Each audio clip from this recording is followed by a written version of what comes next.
Pagbasa mula sa aklat ni Propeta Isaías.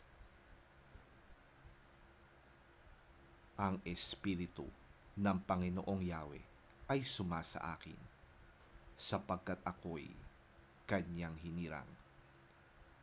Sinugo niya ako upang dalhin ang magandang balita sa mga inaapi, upang pagalingin ang mga sugatang puso, upang ipahayag sa mga bihag at sa mga bilanggo na sila'y lalaya.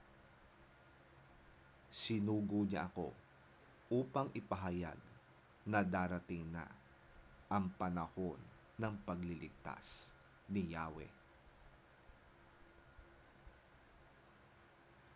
Buong puso akong nagagalak kay Yahweh.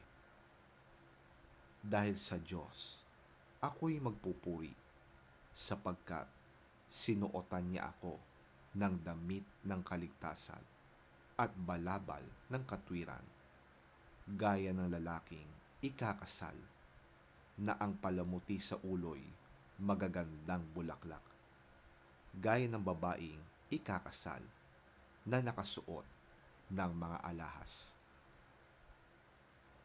Kung paanong sa lupa'y sumisibol ang halaman at sa hardin ay lumilitaw ang binhing itinanim, ipapakita ng Panginoong Yahweh ang kanyang katwiran at papuri sa harap ng lahat ng bansa.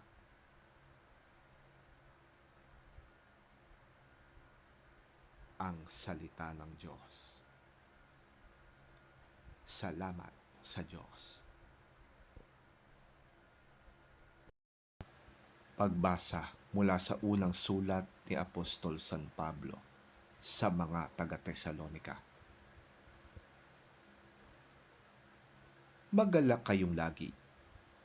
Palagi kayong manalangin at magpasalamat kayo sa Diyos sa lahat ng pagkakataon, sapagkat ito ang kalooban ng Diyos para sa inyo sa inyong pakikipag-isa kay Kristo Jesus.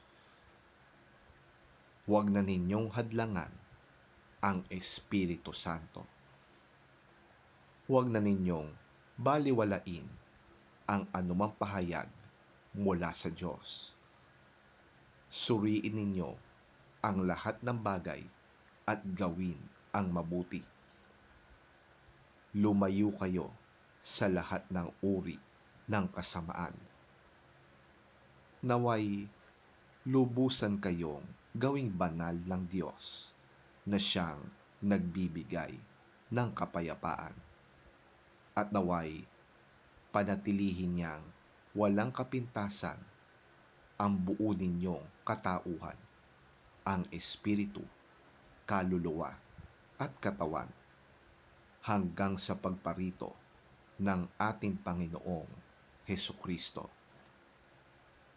Tapat ang tumawag sa inyo at gagawin niya ang mga bagay na ito.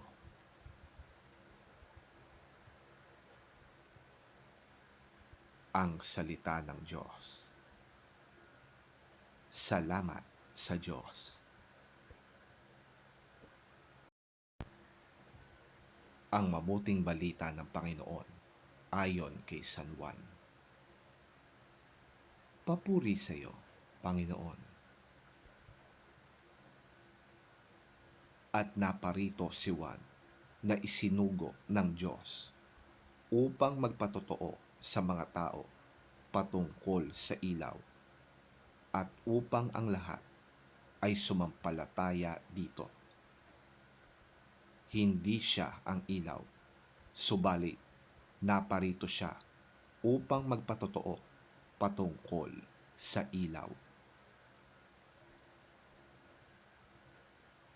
Ang mga pinuno ng mga Hudyo sa Jerusalem ay nagsugo ng ilang paring Hudyo at Levita upang itanong kay Juan kung sino nga ba siya.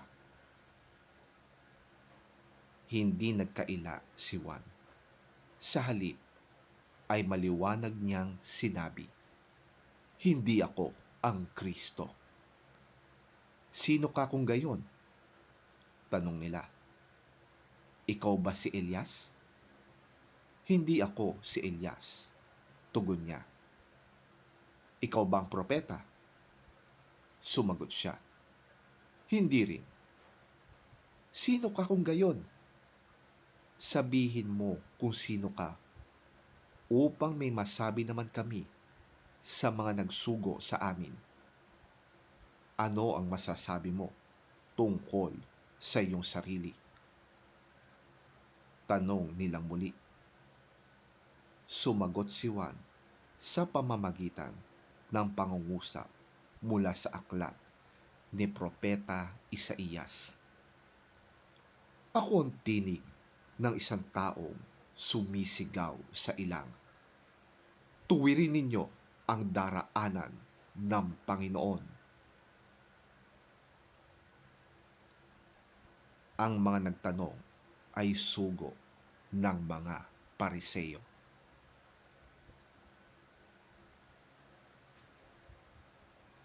Muli nilang tinanong si Juan, "Bakit ka nagbabautismo? Gayong hindi naman pala ikaw ang Kristo o si Elias o ang propeta?" Sumagot si Juan, "Ako'y nagbabautismo sa tubig, ngunit nasa inyong kalagitnaan ang isang hindi ninyo nakikilala. Darating siyang kasunod ko, subalit hindi man lamang ako karapat-dapat na magkalag ng sintas ng kanyang sandalyas." Ang mga ito'y nangyari sa Betania, sa silangan ng Ilog Jordan, na pinagbabautismuhan ni Juan.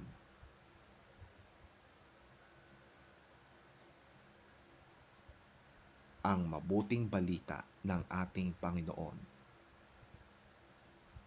Pinupuri ka namin, Panginoong Hesukristo.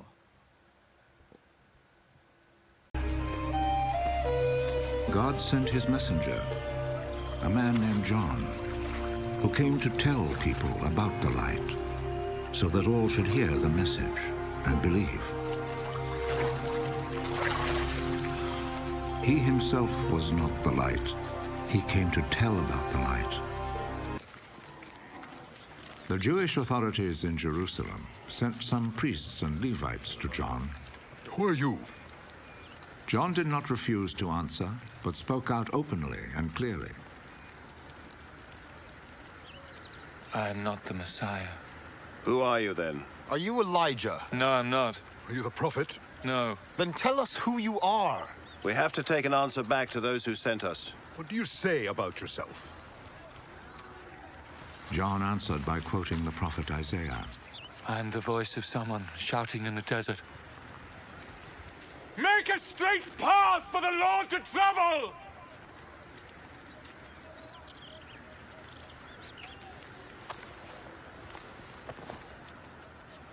The messengers who had been sent by the Pharisees then asked John, If you're not the Messiah, nor Elijah, nor the prophet, why do you baptize?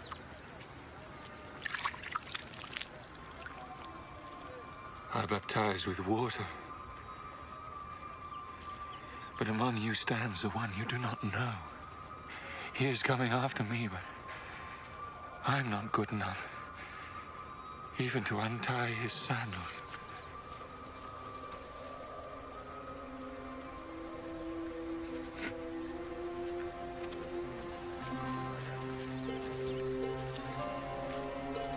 All this happened in Bethany, on the east side of the Jordan River, where John was baptizing.